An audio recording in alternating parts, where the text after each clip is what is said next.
नमस्कार। जम्मू कश्मीर, लद्दाख, हिमाचल की खबरों में आपका बहुत स्वागत है। आपके साथ मैं हूं जास्मिन शर्मा और हेडलाइंस के बाद सीधे रुक करते हैं बड़ी खबर का। राजौरी से आपको दे रहे हैं, जहां सुरक्षा बलों का ऑपरेशन आज भी जारी है। आतंकवाद विरोधी अभियान वहां पर शुरू किया गया है।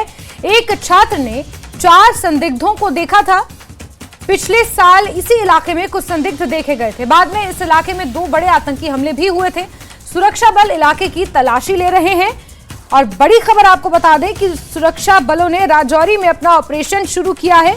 आतंकवादी विरोधी अभियान शुरू किया गया है। एक छात्र ने 4 संदिग्ध लोगों को देखा था और बीते साल इसी इलाके में कुछ संदिग्ध देखे गए थे, जिसके बाद इस इलाके में 2 बड़े आतंकी हमलों को अंजाम दिया गया था। सुरक्षा बल इलाके में तलाशी अभियान चला रहे हैं और बड़ी खबर, बड़ा अपडेट आपको दे रहे हैं राजौरी से, जहां सुरक्षा बलों का आतंकवाद विरोधी अभियान शुरू हो चुका है।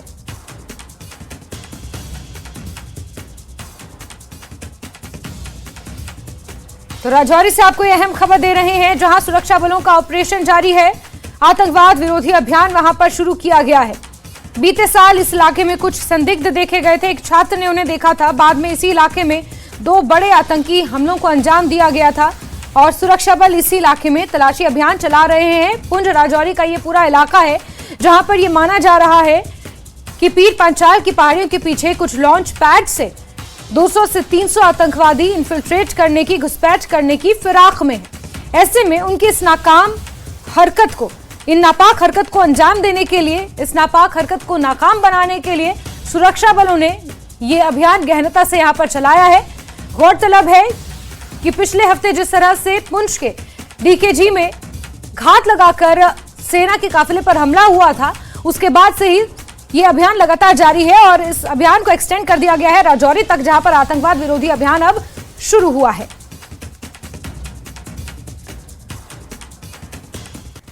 बढ़ते हैं आगे और उधमपुर से भी आपको बड़ी खबर देंगे, जहां बिग हाउस शॉप में आग लगी है। लाखों का सामान जलकर राख हो गया है। पुलिस पूरे मामले की जांच कर रही है। बड़ी खबर आपको बता रहे हैं उधमपुर से,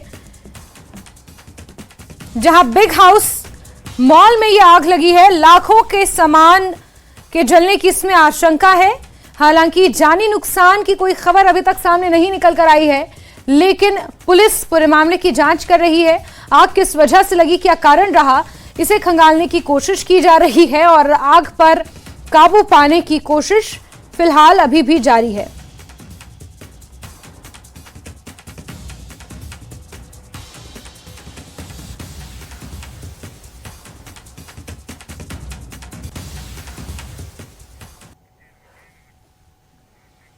आगे बढ़ते हैं। श्रीनगर में कड़ाके की सर्दी का सितम जारी है। सुबह की शुरुआत भी कड़ाके की ठंड और कोहरे से हुई। कश्मीर के कई इलाकों में न्यूनतम तापमान माइनस में चल रहा है, जिसका असर सामान्य जनजीवन के साथ बाजारों पर भी देखा जा रहा है। वहीं कोहरे की वजह से सड़क, ट्रेन और हवाई यातायात प्रभावित हुआ है। तो मौसमी हाल आपको बता रहे हैं। कड़ाके की सर्दी के साथ कश्मीर घाटी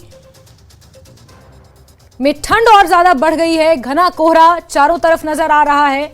11 बजे का समय है, लेकिन उसके बावजूद भी घना कोहरा पूरी कश्मीर घाटी में छाया हुआ है। लोगों के जनजीवन पर इस ठंड का असर पड़ा है। चिल्लई कलान का 9वां दिन, साथ ही साथ घना कोहरा यहां पर छाया हुआ है, जिसने ठंड को और बढ़ा दिया है। आप देख सकते हैं विजिबिलिटी बेहद कम है। मेरा नाम आमिर फारूक है। मैं यहीं पे परेपुरा में पढ़ता हूँ। हम हर रोज़ सुबह यहाँ से आते हैं। ज़्यादातर गाड़ियाँ नहीं बनती है। यहाँ से सर्दी भी बढ़ गई है। अब हम यहाँ वेट करते हैं। यहाँ पे बहुत सर्दी होती है। यहाँ पे मुलाजिम भी होते हैं, उनको भी दिक्कत होती है। आप जैसे कि देख सकते हो, यहाँ पे भी बहुत सर्दी बढ़ गई है। कुछ दिखाई नहीं दे रहा है। हम यहाँ पर बहुत बच्चे होते हैं, ज़्यादा गाड़ी नहीं बनती। देखो, आप यहाँ पे देख सकते हो कितने यहाँ पे वेट कर रहे हैं गाड़ी को। गाड़ी भी नहीं आती है। ऊपर से यहाँ पे वो सोमू निकलते थे, उनको भी नहीं रुकने देते हैं यहाँ ये ट्रैफिक वाले। अब हम यहाँ वेट करते हैं सर्दी में, पता नहीं क्या होगा। बहुत दिक्कतें होती है यहाँ पर, मतलब बहुत सारी दिक्कतें सर्दी होती है। जम्मू में भी घने कोहरे की चादर से सुबह की शुरुआत हुई है। जम्मू हवाई अड्डे के अधिकारियों के अनुसार कोहरे के कारण जम्मू से लेह जाने वाली सभी उड़ानें आज रद्द कर दी गई हैं। जम्मू से अन्य गंतव्यों के लिए सुबह की बाकी उड़ानों में देरी हुई है। तो कोहरे की वजह से हवाई यातायात पर भी असर पड़ा है। रेल यातायात और सड़क यातायात पर भी खासा प्रभाव देखा जा रहा है। दिल्ली से जम्मू और जम्मू से दिल्ली जाने वाली सभी ट्रेनें मिनिमम 2 घंटे की देरी से चल रही हैं। घने कोहरे की चपेट में लगभग पूरा उत्तर भारत नजर आ रहा है। और सांबा की तस्वीरें आपको दिखा रहे हैं, सीमावर्ती इलाका सांबा, वहां की तस्वीरें आप देख सकते हैं। विजिबिलिटी बहुत कम है, ठंड इस इलाके में बहुत ज्यादा बढ़ गई है। अधिकांश इलाकों में माइनस में तापमान रिकॉर्ड किया जा रहा है। कोहरे के साथ साथ फसलों पर ओस की चादर बर्फ समान नजर आ रही है, जिसने ठंड को और बढ़ा दिया है।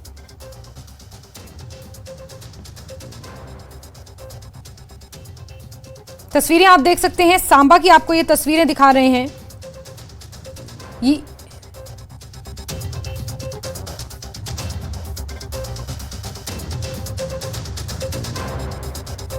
और कठुआ की तस्वीरें आप देख सकते हैं। हालांकि तापमान यहां पर भी बेहद कम है, हालांकि धूप यहां पर नजर आ रही है, लेकिन उसके बावजूद भी यहां पर कड़ाके की ठंड पड़ रही है। और कठुआ से आपको ये तस्वीरें हम दिखा रहे हैं।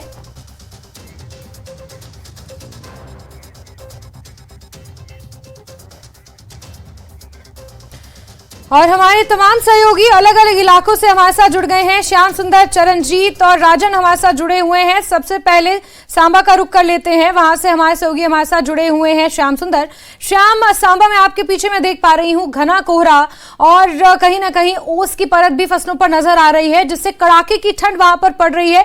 क्या आलम है मौसम का? श्याम।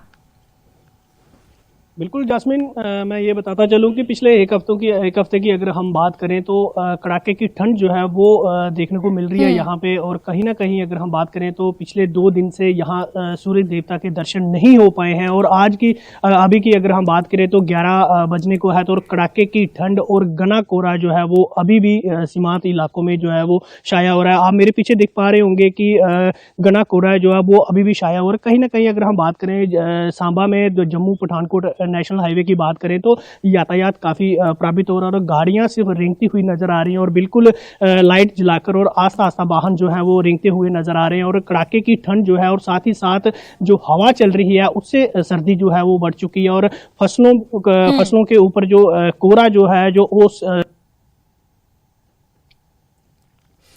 चलिए श्याम से दोबारा हम संपर्क करने की कोशिश करेंगे। इस बीच चरणजीत का रुख कर लेते हैं। चरणजीत, किस तरह से बना हुआ है मौसम कठुआ का और क्या हालात है वहां पर, यातायात पर कितना असर?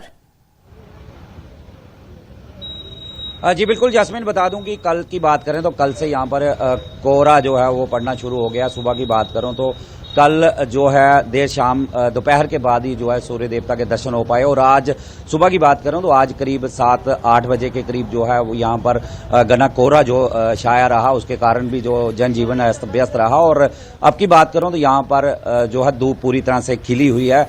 शहर की बात करूं तो लोग जो हैं पूरी तरह से अपने काम को लौट रहे हैं और कामकाज के लिए निकल रहे हैं। और इस समय हम जम्मू पठानकोट राष्ट्रीय राजमार्ग पर कालीवड़ी के मुख्य चौक पर हैं और तस्वीरों में आप देख ही रहे होंगे कि यहाँ पर लोग जो हैं वो अपने कामकाज के लिए निकल रहे हैं, अपने गंतव्य की ओर जा रहे हैं।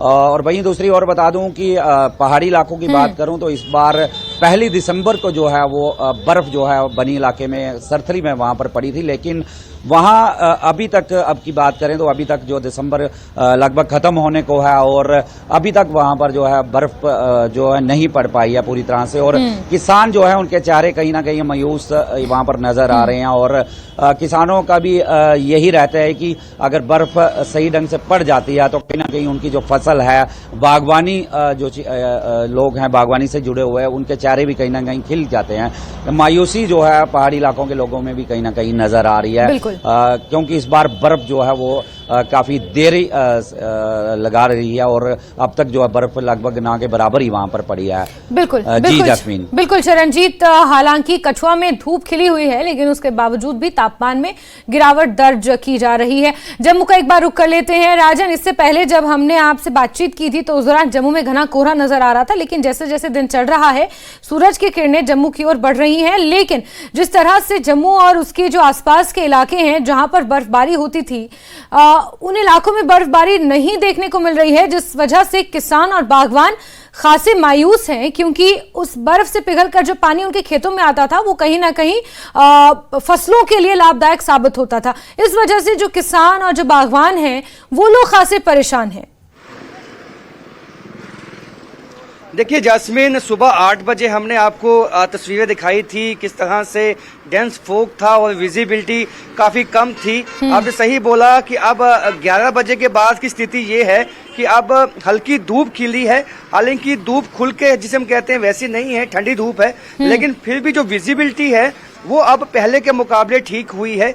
लेकिन जो ये आपने कहा कि वाकई ही जो अभी स्नोफॉल अभी उसमें देरी हुई है, उसकी वजह से जो पानी है वो जो गांव तक, निचले मैदानी इलाकों तक नहीं पहुंचा है, जिसकी वजह से कुछ किसानों को दिक्कतें हैं। और उसके साथ साथ बरसात का भी जो वेट होता है लोगों को, ताकि जो ये धुंध है, जो फॉग है, उससे निजात मिले। लोगों का कहना है कि ठंड तो आगे बढ़ेगी, लेकिन जो ये फॉग है इसकी वजह से जो लो विजिबिलिटी होती है और सुबह के वक्त जो मुश्किलें उनको आती हैं अपने गंतव्य की तरफ जाने में, वो उनके लिए खासी मुश्किलें होती हैं। लेकिन ऐसे में अब जहाँ मैं खड़ा हूँ यहाँ पे कश्मीर घाटी से लोग आते हैं, खास सर्दियों में अपने जो ये गर्म कपड़े बेचने के लिए आते हैं। और इनको भी उम्मीद जगी है, अब उम्मीद बढ़ी है कि जो सर्दी बढ़ी है जम्मू में, अब इनका भी जो कामकाज है वो पहले से बेहतर हो सकता है। और ये जम्मू का चौथा पुल है, भगवती नगर की तरफ जब हम जाते हैं ये पुल है।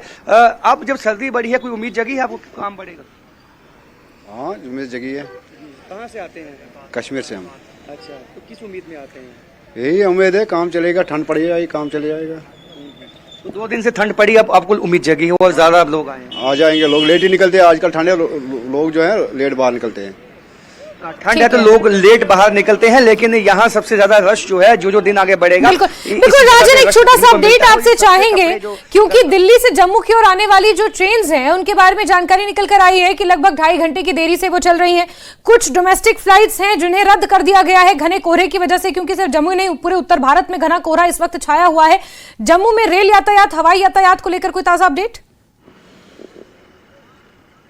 बिल्कुल आपने सही कहा कि जिस तरह से 2 दिन से जम्मू में भी डेंस फॉग है, और लेकिन इससे पहले दिल्ली और पंजाब में जो है डेंस फॉग पहले से ही है, जिसकी वजह से पहले से ही जो ट्रेन्स हैं वो यहाँ पे लेट पहुंच रही हैं। और अभी जो सुबह लेट जो ट्रेन्स पहुंची हैं, जो हमें इतला दी गई है कि 2 घंटे की देरी के साथ जो है वो ट्रेन्स चली हैं। गनीमत ये है कि अभी तक किसी भी ट्रेन को कैंसिल नहीं किया गया है, अभी जो है हालात काबू में है। लेकिन जो आगे सर्दी बढ़ेगी, जो धुंध ज्यादा होगी, ओस ज्यादा पड़ेगी, तो उससे ये भी हो सकता है कि ये जो 2 घंटे की देरी है ये आगे 4 घंटे या 6 घंटे में भी तब्दील हो सकती है, या कोई ट्रेन कैंसिल हो सकती है। तो वही कमोवेश हाल जो है वो हवाई जो जहाज में जाते हैं उनका भी है, क्योंकि वो भी कुछ डिले हुई हैं। अब उनका एग्जैक्ट टाइमिंग क्या है वो अब आने वाले दिन में लगेगा पता। बिल्कुल राजन, यातायात पर अपडेट बेहद जरूरी है, क्योंकि श्री माता वैष्णो देवी के दर्शन करने के लिए नए साल पर खास तौर पर बहुत से लोगों ने प्लान बनाया होता है।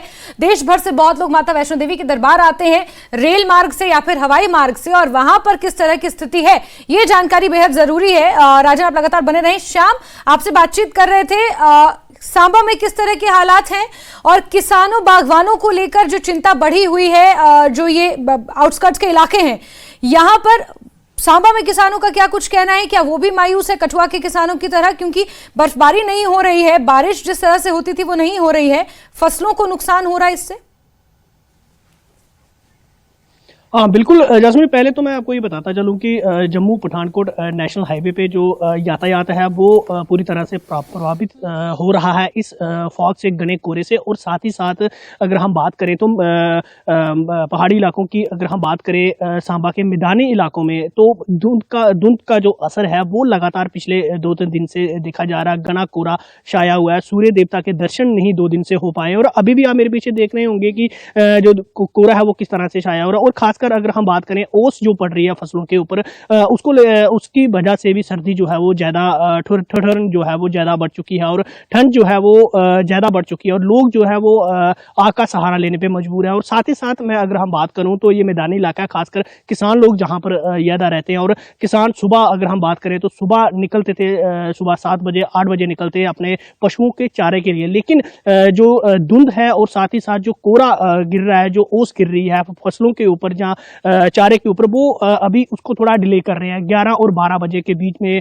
घर से निकल रहे हैं, तो अभी 11 सवा 11 का टाइम हो रहा है, लेकिन अभी भी धुंध आप देख रहे हैं और ठंडी हवा जो है वो चल रही है, उससे जरूर मुश्किलें जो किसानों की बढ़ी। और साथ ही साथ अगर हम बात करें, ये मौसम एक खुश्क मौसम कहा जाता है और साथ ही साथ लोग किसान जो है इस बात के लेके चिंता है कि बारिश नहीं हो पा रही है। जो किसानों में जो है कि बारिश हो जाती तो उनकी फसल जो सब्जियां उन्होंने लगाई हैं वो अच्छी हो पाती थी। तो पहले अगर हम बात करें तो जिस तरह पहाड़ों में बर्फबारी होती थी और उसी के चलते ठंड जो है वो मैदानी इलाकों में बढ़ जाती थी और साथ ही साथ मैदानी इलाकों में बारिश जो है वो लगातार होती रहती थी, जिसमें किसानों में एक खुशी भी रहती थी, फसल भी अच्छी होती थी और साथ ही साथ जानवरों के लिए चारा भी अच्छा हो जाता था। लेकिन उसके लिए वो मुश्किलें जरूर बढ़ी है और साथ ही घने कोहरे की वजह से जो दिनचर्या है वो जरूर प्रभावित हुई है और साथ ही साथ इसके साथ यातायात भी प्रभावित हुआ। और साथ ही मैं एक आपको बताता चलूँ कि सांबा का जो मैदानी इलाका है, खासकर बॉर्डर इलाके की अगर हम बात करें तो इन दिनों सिक्योरिटी के भी पुख्ता इंतजाम जो है वो सिक्योरिटी फोर्सेस की तरफ से कर दिए जाते हैं, क्योंकि आपको पता है कि पाकिस्तान पिछले कुछ अरसे से ऐसी नापाक कोशिशें कर रहा है कि वो इस पर घुसपैठ करा सके। और इस धुंध की वजह से हमने पिछले दिनों आपको 2 दिन पहले एक रिपोर्ट दिखाई कि बड़े पैमाने में सर्च ऑपरेशन जो है वो चलाया गया और धुंध की आड़ में पाकिस्तान कोई एक षड्यंत्र रच सकता है ड्रोन भेजने का या फिर इन्फिल्ट्रेशन कराने का। तो खासकर अगर हम बात करें तो सांबा में धुंध जो है वो पिछले 2 दिन से घना कोहरा जो है वो छाया हुआ है। कल की अगर हम बात करें, जो ताजा कल के अगर हम बात करें तो कल सारा दिन सूर्य देवता के दर्शन नहीं हो पाए सांबा में। खासकर 2 बजे के बाद थोड़ा मौसम ठीक हुआ था, लेकिन 4 बजे के बाद फिर एक घना कोहरा जो छा गया और रात के समय तेज हवा चलती रही। वही मौसम आज सुबह भी लोगों को देखने को मिला और अभी भी ठंड जो है वो यातायात प्रभावित कर रही है, धुंध यातायात प्रभावित कर रही है और यातायात प्रभावित हुआ है, चाहे रेल हो, चाहे हवाई हो या फिर सड़क यातायात हो। इसके साथ साथ जिस तरह से बर्फबारी नहीं हो रही है उसकी वजह से किसान और बागवान भी चिंतित हैं। बहुत बहुत शुक्रिया श्याम, चरणजीत और राजन, आप तीनों का ही तमाम जानकारियों के लिए। चलिए आगे बढ़ते हैं खबरों में। और उत्तर भारत में सर्दी का मौसम चल रहा है तो वहीं लेह लद्दाख में कड़ाके की ठंड पड़ने लगी है। लेह घाटी में शीतलहर का कहर जारी है, जिसके चलते आज के मौसम की बात करें तो लेह का न्यूनतम तापमान -11.0 डिग्री सेल्सियस और कारगिल का न्यूनतम तापमान 10 डिग्री सेल्सियस दर्ज किया गया है। मौसम विज्ञान केंद्र के अनुसार लद्दाख क्षेत्र में अगले 4 दिनों तक मौसम काफी ठंडा रहने वाला है। न्यूज 18 लद्दाख से बात करते हुए लोगों ने बताया कि सुबह और शाम के वक्त ठंडी लहरें चल रही हैं। पिछले 2-3 सालों से बर्फबारी भी नहीं हुई है। जी लगले तने ngaya तो एक 6:30 बजे होते ने आले लासला तने पेट्रोल पंप का ले तने मौसम बटंग मुरा है ले तने निमा टन मुरा है ले तने नामला ngato पितुक मा टंग मुरा ले ngara रहा ले खामा बस pasang ले तने खा बाबा से शिटोन ने तो शिगों से दुगा ले तने खामा बस pasang छुफिया मा कासको छाया ले जिंबा पावनी फिया तने मा टंग मु शांति दुगा खै बाबना से शि जिंबा पावना ठीक चा ngaya फिया से ठीक चा दुगा चिकटोन में तो शिगों से दुगा ले तने खामा ने मा बाव से ले तने छुफिया से ngaya दिक्कत छार गया ले खबाउना नलका उन खगला सोस दे ngaya छुगुन क्यों अच्छा को दुगले आंगो यो रे ले बाटी माटी खुरते नलका उन पूरा खगला सोस दे दुगले तने टांगमु दुकाले मा टांगमु दुगले तो कितो ngara रागले मान प्रोसेस ले टांगमु रागले 6:30 बजे का दुगले लास ला छले ते पेट्रोल पंप का दुखते ले गाड़ी सुनते ले तने गाड़ी हम पे गांव में रु गया ले तने का सुनते ले टांगमी चोसे गाड़ी को स्टार्ट मा चाका सो दुगले ये जिले हम बाकी चांग जुले nga dras na inokpale dika le la shwen chiyot pa ya tene dasa December January deza ni sum na mana tangmo mangmo yon du pale ya dasa na mana gram ma po du ya mana bilkul ma po du pale ta mana na pa to la khawa tangmo meru pa ya ta mana dasa khega tangmo meru pa chuang kas po chen du pa ya le mana gram ma po du pa ya ta mana moto ga mana ma program sendu paya ngacha mana ta chechi ka ke las la yong mat paya ta chechi ka las la yong se skanzan ni adika me gwe tang se Tronme riksong sina di kena ngaca lah lebih mat pale ya. Mana mangpo ground dupa kale ya. Tene mana napat itu lah kawang ayo mamerupa ya. Ta kaspo dupa ya mana chuang kaspo chen dupa ya ta. Ta longi song pa ya mana kawa na mana belkul tang mamerupa ya ladawa. Dasana ladawa tang mamenupa kale ta nganti dras kargil la mana khatang mamerupa ya chuna mana belkul kaspo chen dupa ya. खुसूसन mana dras la chuta mana mangpo kaspo chen dupa kale. और खबरों का सिलसिला आगे जारी है, लेकिन वक्त एक ब्रेक का।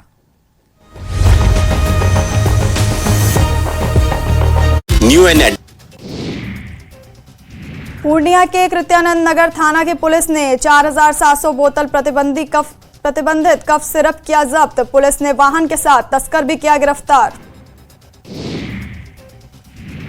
औरंगाबाद के बुधवा गांव में जमीन विवाद में दो पक्षों में जमकर हुई मारपीट। हादसे में घायल 5 लोगों को सदर अस्पताल में इलाज के लिए किया गया भर्ती। पटना के बिहटा में शराब के नशे में धुत पैक्स अध्यक्ष ने रंगदारी न देने पर युवक के फार्म हाउस पर चढ़कर की पिटाई। पुलिस घटना फार्म हाउस के सीसीटीवी में हुई कैद। मोतिहारी के NH 28 अवधेश चौक पर ट्रक की चपेट में आने से युवक की मौत। घटना से आक्रोशित लोगों ने सड़क पर 5 घंटे तक लगाया जाम। जहानाबाद में ठंड के कारण अचानक बाइक सवार की तबीयत बिगड़ी। अस्पताल में इलाज के दौरान ब्रेन हैमरेज से हुई मौत।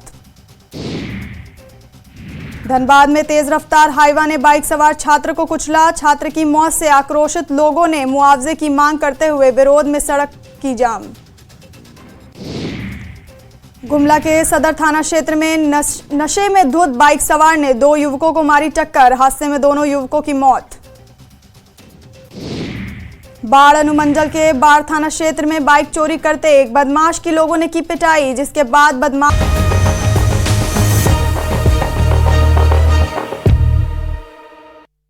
रिलायंस ग्रुप के फाउंडर धीरूभाई अंबानी के जन्मदिन रिलायंस फैमिली डे के मौके पर रिलायंस इंडिया लिमिटेड के सीएमडी मुकेश अंबानी ने एक वीडियो संदेश जारी किया है।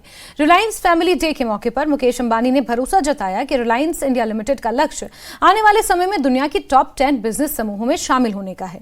इतना ही नहीं, उन्होंने बताया कि रिलायंस इंडिया लिमिटेड आने वाले समय में आर्टिफिशियल इंटेलिजेंस और डिजिटल वर्ल्ड में भी ग्लोबल लीडर बनेगा।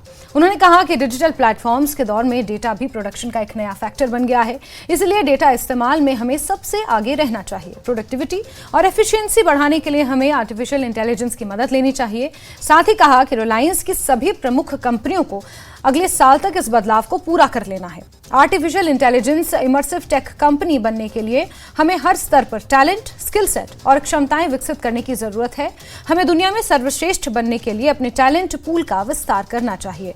मशीनों की बजाय टैलेंट पर इन्वेस्ट करने से अच्छा रिटर्न मिलता है। इस बात की सराहना करता हूं कि रिलायंस के सभी सीनियर और मिडिल लेवल अधिकारी युवाओं को आगे बढ़ाने में अपनी जिम्मेदारी निभा रहे हैं। Reliance was never complacent in the past, and Reliance will never be complacent in the future. And Reliance will grow to be among the top 10 business conglomerates of the world. चलिए हम खबरों में आगे बढ़ेंगे और राज्यसभा सदस्य गुलाम अली खटाना ने कहा है कि विपक्षी दल ऐसी सरकार चाहते हैं जिसमें 2 परिवारों का शासन हो। उन्होंने कहा कि मोदी सरकार सबका साथ सबका विकास को बढ़ावा देती है। उन्होंने कहा कि ये पाकिस्तान से बात जरूर करेंगे, लेकिन सिर्फ पीओजे के बारे में। ये बात उन्होंने अपने राजौरी दौरे के दौरान कही। उन्होंने कहा कि विपक्षी दल लाशों पर राज करना चाहते हैं। उनके समय में बच्चे पत्थर फेंकते थे, लेकिन आज बच्चे खेल के मैदान में खेल रहे हैं और किताबें पढ़ रहे हैं। अब वो लाशों पे हुकूमत करते थे, Z++ पे रहते थे। अब वो वाले उनको मज़े नहीं मिलेंगे। अब ट्रांसपेरेंसी का ज़माना है। आज नौजवान गरीब का बच्चा भी स्कूल जाता है। उनके ज़माने में पत्थर मारता था, आज गरीब का बच्चा प्ले ग्राउंड में खेलता है। आज यहाँ कई करोड़ में टूरिस्ट आ रहा है। आज यहाँ फॉरेन इन्वेस्टर्स आ रहे हैं। अब उनका जो तरीकाकार था वो उनके ढंग की सरकार चाहते हैं कि 1-2 फैमिलीज़ को पावर्स मिल जाएं। वो वक्त चला गया। हम पाकिस्तान से बात करेंगे पीओजे के बारे में, क्यों नहीं? केंद्रीय शिक्षा मंत्री धर्मेंद्र प्रधान ने आईआईएम जम्मू का दौरा किया और छात्रों से बातचीत की। युवा शक्ति पर कार्यक्रम में शिक्षा मंत्री ने छात्रों को विकसित भारत के लक्ष्यों से अवगत कराया। न्यूज 18 के संवाददाता राजन वैद से विशेष बातचीत में शिक्षा मंत्री ने कहा कि जम्मू कश्मीर से अनुच्छेद 370 हटने के बाद हालात बदल गए हैं और हर क्षेत्र का विकास हो रहा है। पहले छात्रों को शिक्षा नहीं मिल पाती थी, लेकिन अब यहाँ आईआईएम, आईआईटी और एम्स खुल गए हैं। जम्मू कश्मीर के छात्र स्वतंत्र तरीके से शिक्षा प्राप्त कर रहे हैं। धर्मेंद्र प्रधान ने कहा कि वो दिन गए जब कुछ नेता अपने निजी स्वार्थ के लिए जम्मू कश्मीर के लोगों को गुमराह किया करते थे। हमारे साथ यूनियन मिनिस्टर धर्मेंद्र प्रधान जी हैं। Dharmendra ji, after abrogation of 370 हमने देखा है कि जम्मू कश्मीर में एक नई जो दिशा और दशा देने की बात की गई थी, वो कहाँ तक आपको लगता है कि वो मुकम्मल हो पाई? ये जम्मू कश्मीर के अंदर ये आईआईएम जम्मू उसकी सबसे बेस्ट एग्जाम्पल है।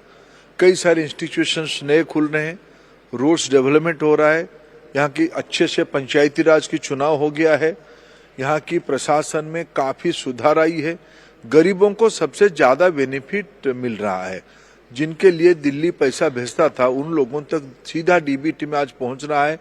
रोजगार की नए अवसर खुल रहे हैं, रेल पटरियां पड़ रही है। ये सारे प्रमाणित करती है पिछले दिनों में जो 370 के माध्यम से कई सारे भारत की मौलिक चीज देश की अन्य इलाका में लागू होता था, यहाँ गरीबों को विशेष करके वंचित किया जाता था। रिजर्वेशन तक यहाँ लागू नहीं होता था। जो संवैधानिक अधिकार था इस प्रदेश की गरीबों की, वंचितों की, ये सब 370 हटने के बाद लागू हो गया। अभी तो सुप्रीम कोर्ट की जो ऐतिहासिक जजमेंट आई है, ये सारा वितर्क तर्क समाप्त हो गया है। जम्मू और इसी के साथ बुलेटिन में फिलहाल के लिए बस इतना ही, लेकिन न्यूज 18 JKLH पर खबरों का सिलसिला जारी है। आप बने रहिए हमारे साथ। नमस्कार।